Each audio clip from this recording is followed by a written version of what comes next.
मैं एक बार जगन्नाथपुरी गया था, आप भी गए होंगे। तो मैंने मंदिर के महंत को पूछा कि ये भगवान का प्रसाद, माने वहां दाल और चावल मिलता है प्रसाद के रूप में, वो मिट्टी की हांडी में क्यों बनाते हैं? तो उसने एक ही वाक्य कहा, मिट्टी पवित्र होती है। लेकिन वो जो नहीं कह पाया महंत, वो आपको मैं कहना चाहता हूं कि मिट्टी न सिर्फ पवित्र होती है, बल्कि मिट्टी सबसे ज्यादा वैज्ञानिक होती है। क्योंकि हमारा शरीर मिट्टी से बना है। हम जब मरते हैं ना और शरीर को जला देते हैं तो 20 ग्राम मिट्टी में बदल जाता है पूरा शरीर। और इस राख का मैंने विश्लेषण करवाया एक लेबोरेटरी में, तो उसमें कैल्शियम निकलता है, फास्फोरस निकलता है, आयरन निकलता है, जिंक निकलता है, सल्फर निकलता है, 18 माइक्रो न्यूट्रिएंट्स निकलते हैं मरे हुए आदमी की राख में। ये सब वही माइक्रो न्यूट्रिएंट्स हैं जो मिट्टी में है। तो वो महंत कहता है कि मिट्टी पवित्र है, इसलिए हम मिट्टी के बर्तन में ही दाल पकाते हैं, भगवान को पवित्र चीज ही देते हैं, अपवित्र चीज भगवान को नहीं दे सकते। वो बहुत वैज्ञानिक स्टेटमेंट है, बस इतना ही है कि वो उसको एक्सप्लेन नहीं कर सकता। अच्छा, मैं वो दाल ले आया और भुवनेश्वर लेके गया, पुरी से भुवनेश्वर। भुवनेश्वर में CSIR का एक लेबोरेटरी है, council of science and industrial research का लेबोरेटरी है, जिसको रीजनल रिसर्च लेबोरेटरी कहते हैं। तो वहां ले गया, कुछ वैज्ञानिकों से कहा ये दाल है, उन्होंने कहा हाँ ये पुरी की दाल है। मैंने कहा इसका विश्लेषण करना है, इस दाल में क्या है? तो उन्होंने कहा हमारे पास पूरे इंस्ट्रूमेंट नहीं है, हमारे पास जो जो चाहिए वो नहीं है, आप दिल्ली ले जाओ तो बेहतर है। तो मैंने कहा दिल्ली ले गया तो खराब तो नहीं होगी? उन्होंने कहा नहीं होगी, क्योंकि ये मिट्टी में बनी है। तो पहली बार मुझे समझ में आया मिट्टी में बनी है तो खराब नहीं होगी। तो मैं ले गया दिल्ली तक, सच में ले गया। और भुवनेश्वर से दिल्ली पहुंचने में आप जानते हैं करीब करीब 36 घंटे से ज्यादा लगता है। दिल्ली में दिया, कुछ वैज्ञानिकों ने उस पर काम किया और उनका जो रिजल्ट है, जो रिसर्च है, जो रिपोर्ट है, वो ये है कि इस दाल में एक भी माइक्रो न्यूट्रिएंट कम नहीं हुआ पकाने के बाद भी। तो प्रेशर कुकर की दाल को जब उन्होंने रिसर्च करके देखा तो उन्होंने कहा इसमें माइक्रो न्यूट्रिएंट्स बहुत ही कम है। मैं पूछा परसेंटेज वाइज बता दो, तो उन्होंने कहा अगर अरहर की दाल को मिट्टी की हांडी में पकाओ और 100% माइक्रो न्यूट्रिएंट्स हैं तो कुकर में पकाने में 13% ही बचते हैं, 87% नष्ट हो गए। मैं पूछा कैसे नष्ट हुए? तो उन्होंने कहा ये जो प्रेशर पड़ा है ऊपर से और इसने दाल को पकने नहीं दिया, तोड़ दिया, मॉलिक्यूल्स टूट गए हैं, तो दाल तो बिखर गई है, पकी नहीं है, बिखर गई है, सॉफ्ट हो गई है। तो खाने में हमको ऐसा लग रहा है कि ये पका हुआ खा रहे हैं, लेकिन वास्तव में वो नहीं है। पके हुए से मतलब यह होता है कि जो माइक्रो न्यूट्रिएंट्स आपको कच्चे रूप में शरीर को उपयोग नहीं आते, उनको आप उपयोगी बना लें, इसको पका हुआ कहते हैं आयुर्वेद में। तो उन्होंने कहा कि यह मिट्टी की हांडी की दाल बहुत बहुत क्वालिटी में ऊंची है, बशर्ते कि आपके प्रेशर कुकर की। और दूसरी बात तो आप सभी जानते हैं, वो मुझे सिर्फ रिपीट करनी है कि मिट्टी की हांडी की बनाई हुई दाल को खा लीजिए तो जो उसका स्वाद है वो जिंदगी भर नहीं भूलेंगे आप। इसका मतलब क्या है? भारत में चिकित्सा का और शास्त्र पाक कला का ऐसा विज्ञान विकसित हुआ है जहां क्वालिटी भी मेंटेन रहेगी और स्वाद भी मेंटेन रहेगा।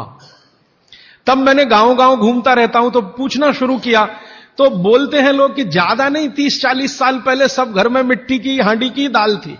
मेरी दादी को पूछा तो दादी कहती है कि हम तो जिंदगी भर मिट्टी की दाल ही खाते रहे। तब मेरे समझ में आया कि मेरी दादी को डायबिटीज क्यों नहीं हुआ। तब मुझे समझ में आया उसको घुटने का दर्द क्यों नहीं हुआ। तब मुझे समझ में आया उसके 32 दांत मरने के दिन तक सुरक्षित थे, क्योंकि हमने उसका अंतिम संस्कार किया। अगले दिन जब राखी लेने गए तो सारे दांत उसके 32 के 32 निकले। तब मेरे समझ में आया कि 94 साल की उम्र तक मरते समय चश्मा क्यों नहीं लगा उसकी आंखों पे, और जीवन के आखिरी दिन तक अपने कपड़े खुद अपने हाथ से धोते हुए मरी थी। यह कारण है कि शरीर को आवश्यक माइक्रो न्यूट्रिएंट्स की पूर्ति अगर नियमित रूप से होती रहे तो आपका शरीर ज्यादा दिनों तक बिना किसी दूसरे की मदद के काम करता है। तो माइक्रो न्यूट्रिएंट्स पूरा सप्लाई मिला दाल में, जो खाई थी उसने मिट्टी की हांडी में पका पका के। और न सिर्फ दाल पकाती थी वो मिट्टी की हांडी में, बल्कि दूध भी मिट्टी की हांडी में पकाती थी। घी भी मिट्टी की हांडी से ही निकालती थी, दही का मट्ठा भी मिट्टी की हांडी में ही बनता था। अब मेरे समझ में आया कि हजारों साल से मिट्टी के बर्तन क्यों इस देश में आए। हम भी एल्यूमिनियम बना सकते थे। हिंदुस्तान में बॉक्साइट के खजाने भरे पड़े हैं। कर्नाटक बहुत बड़ा भंडार, तमिलनाडु, आंध्र प्रदेश बॉक्साइट के बड़े भंडार हैं। हम भी बना सकते थे, अगर बॉक्साइट है तो एल्यूमिनियम बनाना कोई मुश्किल काम नहीं है, लेकिन हमने नहीं बनाया क्योंकि उसकी जरूरत नहीं थी। इसलिए कुम्हारों की एक पूरी की पूरी जमात इस देश में खड़ी की गई कि तुमको भैया मिट्टी के ही बर्तन बनाने हैं। माने तुमसे बड़ा वैज्ञानिक कौन। अब ये कुम्हार जो इतने बड़े वैज्ञानिक हैं इस देश के, जो मिट्टी के बर्तन बनाकर हजारों साल से दे रहे हैं हमारे स्वास्थ्य की रक्षा करने के लिए, हमने उनको नीची जाति बना दिया। हम कैसे मूर्ख लोग, ये ऊंचा नीचा हमने डाल दिया इस देश में, इसी ने देश का सत्यानाश कर दिया। अगर प्रेशर कुकर की कंपनी जो बना रही है प्रेशर कुकर वो ऊंचा आदमी है, तो ये कुम्हार नीचा कैसे हो गया, जो सबसे बड़ा वैज्ञानिक काम कर रहा है। मिट्टी के बर्तन बना बनाकर आपके माइक्रो न्यूट्रिएंट्स को, आपके सूक्ष्म पोषक तत्वों को कम नहीं होने देने के लिए मिट्टी का सिलेक्शन करता है वो। आपको मालूम है हर एक मिट्टी से बर्तन नहीं बनते। एक खास तरह की मिट्टी है वही बर्तन बनाने में काम आती है, और एक खास तरह की मिट्टी है जो हांडी बनाती है, दूसरे खास तरह की मिट्टी में कुल्हड़ बनता है, तीसरे खास तरह की मिट्टी में कुछ और बनता है। ये मिट्टी को पहचानना कि इसमें कैल्शियम ज्यादा, इसमें मैग्नीशियम ज्यादा, इसलिए हांडी इससे बनाओ, और इसमें कैल्शियम मैग्नीशियम कम है इसलिए इसका कुल्हड़ बनाओ, ये तो बहुत बहुत बारीक और विज्ञान का काम है। ये सब कुम्हार कर रहे हैं, हजारों साल से कर रहे हैं, बिना किसी यूनिवर्सिटी में पढ़े हुए कर रहे हैं। तो हमें तो वंदन करना चाहिए, उनके सामने नतमस्तक होना चाहिए। कितने महान लोग हैं। दुर्भाग्य से सरकार की कैटेगरी में वो बैकवर्ड क्लास में आते हैं। और सबसे मजे की बात कि ये हांडी जब खत्म होगी, माने इसकी लाइफ पूरी हो जाएगी, तो ये हांडी फिर मिट्टी में मिल जाएगी और फिर वही मिट्टी से हांडी बन जाएगी। दुनिया में ऐसी कोई वस्तु नहीं है। प्रेशर कुकर के बारे में तो नहीं कह सकते आप, बायोडिग्रेडेबल है। तो आप भी कर लीजिए ये काम, प्रेशर कुकर निकालिए, मिट्टी की हांडी ले आइए। तो आप कहेंगे जी दाल देर में पकेगी, सिद्धांत ही वही है दाल का, तो जो देर में खेत में पकी है वो देर में घर में भी पकेगी। आप कहें जी मिट्टी की हांडी के बाद अगर कोई चीज है, तो हमारे यहां एक मेटल बनता है जिसको आप लोग कहते हैं एलॉय है, कांसा।